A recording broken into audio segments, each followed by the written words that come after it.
बिस्मिल्लाहिर्रहमानिर्रहीम। अस्सलामुअलैकुम। Welcome to my YouTube channel let's cook with Samra. Ramzan special में आज हम इमली और आलू बुखारे की खट्टी मीठी सी चटनी बनाने लगे हैं जो कि जायके में इंतहाई लाजवाब है। तो ये चटनी बनाने के लिए वीडियो को शुरू से एंड तक देखिए। वीडियो अच्छी लगी तो चैनल को सब्सक्राइब करना, वीडियो को लाइक और शेयर करना ना भूलिएगा। देर किए बगैर रेसिपी को बनाना शुरू करते हैं। सबसे पहले बाउल के अंदर 1 कप पानी ले लिया है मैंने और ये मेरे पास 150 ग्राम आलू बुखारा है। इसको हम भिगो देंगे। 1.5 पाव इमली भी साथ में हमने भिगोनी है पूरी रात के लिए। यहाँ पे तकरीबन 10 घंटे गुजर चुके हैं इनको भिगे हुए। मैंने ओवरनाइट इनको भिगो कर छोड़ दिया था। ये हमारे पास इमली और आलू बुखारा, आप दोनों चीज़ें देख सकते हैं कि बिल्कुल नरम हो चुकी हैं। अब हमने दोनों की गुठलियां बारी बारी निकाल लेनी है। ये देखें, पूरी रात भिगो के रखने का यही फ़ायदा होगा। नॉर्मल पानी में भी आप इमली को भिगोएंगे तो इसकी गुठलियां बड़ी आसानी से निकल जाएंगी। हमने साफ़ सुथरे हाथों की मदद से मसल के सारी इमली और आलू बुखारे की गुठलियों को अलग करना है। यहाँ पे आप देख सकते हैं बड़ी ही आसानी से मैंने इमली को थोड़ा सा मसला है और उसकी गुठलियाँ अलग हो गई हैं। आपने इमली में से गुठलियाँ भी निकाल देनी है और जो इसके ऊपर वाला बारीक छिलका होता है वो भी निकाल देना है। यहाँ पे सारी की सारी गुठलियाँ हम लोग रिमूव कर लेंगे।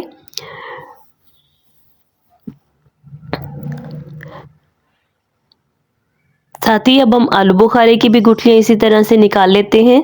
आलू बुखारे को हाथ की मदद से मसलेंगे और एक एक करके आपने सारे के सारे आलू बुखारे में से गुठलियों को हटा लेना है।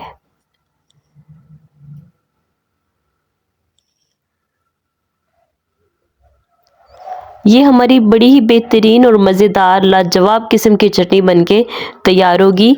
आपने सारे स्टेप्स को एज़ इट इज़ फॉलो करना है। बाज़ार से महंगी महंगी चटनियाँ ख़रीदने की बजाय एक दफ़ा ख़ुद बना लें। आपका पूरा रमज़ान ये चटनी आप इस्तेमाल कर सकते हैं, इसको स्टोर कर सकते हैं। यहाँ पे मैंने एक पतीला ले लिया है, इसके अंदर हम आलू बुखारे का पल्प डाल देंगे। साथ ही अब हमने इसमें इमली का पल्प भी शामिल करना है, लेकिन इसको हम छान लेंगे क्योंकि इमली की गुठलियाँ छोटी होती हैं और इसमें ये छोटे छोटे पार्टिकल्स ज़्यादा होते हैं।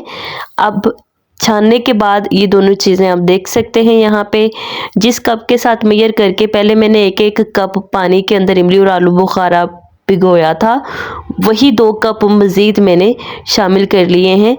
अब मैंने चूल्हे पे रख लिया है पतीले को। चूल्हा मैंने चला लिया है, दरमियानी आंच है इस वक्त चूल्हे की।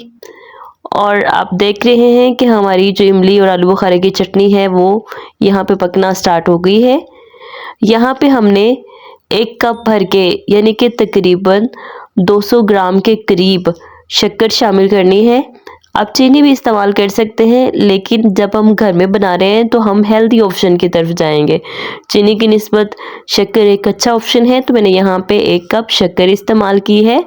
हमने इन दोनों चीज़ों को दरमियानी आंच पे तकरीबन आधे घंटे के लिए पकने देना है। लो टू मीडियम फ्लेम आपने रखना है चूल्हे का, और ये पकते पकते खुद ही गाढ़ी होना स्टार्ट हो जाएगी।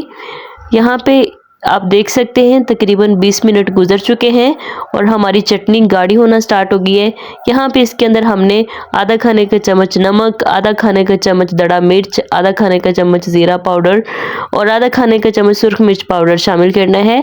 यहाँ पे मैंने पैन ले लिया है, इसके अंदर हमने 1 खाने का चम्मच देसी घी शामिल कर लिया है। साथ ही हमने 2 टेबलस्पून यानी कि 2 चम्मच बड़े भर के मेलन सीड्स, जिन्हें हम लोग चारों मग्स भी बोलते हैं, ये डाल देने हैं। इनको थोड़ा सा हम यहाँ पे रोस्ट करेंगे। रोस्ट करने की वजह से ये बहुत ही ज़्यादा क्रिस्पी हो जाएंगे। आप हल्का से इसको रोस्ट करोगे तो ये उड़ना शुरू हो जाएंगे, फूल जाएंगे। तो आपने इसको चूल्हे से हटा लेना है, बहुत ज़्यादा हमने इनको नहीं पकाना। यहाँ पे आप देख सकते हैं ये क्रैक हो रहे हैं यहाँ पे, तो थोड़ा सा बस हमने रोस्ट करना है तकरीबन 1 मिनट के लिए और इसको चूल्हे से हटा लेना है। यहाँ पे हमारी चटनी आप देख सकते हैं गाढ़ी हो चुकी है। हमने इससे ज़्यादा मज़ीद नहीं इसको पकाना। अब चूल्हे से हटा लेंगे और इसको ठंडा होने के लिए रख देंगे।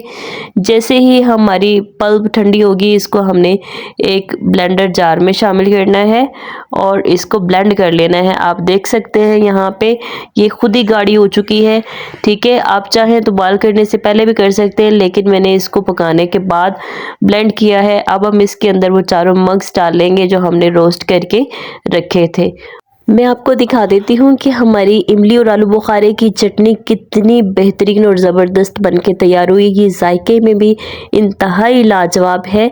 अब हम इसको किसी भी कंटेनर में स्टोर कर लेंगे। आपने पहले कंटेनर को अच्छी तरह से स्टेरिलाइज कर लेना है, ठीक है, और फिर इसके अंदर डाल देंगे हम अपनी चटनी और इसको एयर टाइट करके कवर करके हमने रेफ्रिजरेट कर लेना है। पूरा महीना ये चलेगी, बिल्कुल भी ख़राब नहीं होगी। आप इसको पकोड़ों, समोसों, दही बड़े और मुख्तलिफ़ रेसिपीज़ में बड़े ही सुकून के साथ एक दफ़ा बनाने के बाद इस्तेमाल कर सकते हैं। ज़ायके में इंतहाई लाजवाब है। आप इस रेसिपी को ज़रूर ट्राई करें। मुझे फ़ीडबैक देना ना भूलिएगा। दुआओं में याद रखिएगा। अल्लाह ताला आप सबका हामी और नासिर हो। फिर मिलेंगे एक नई वीडियो के साथ। अल्लाह हाफ़िज़।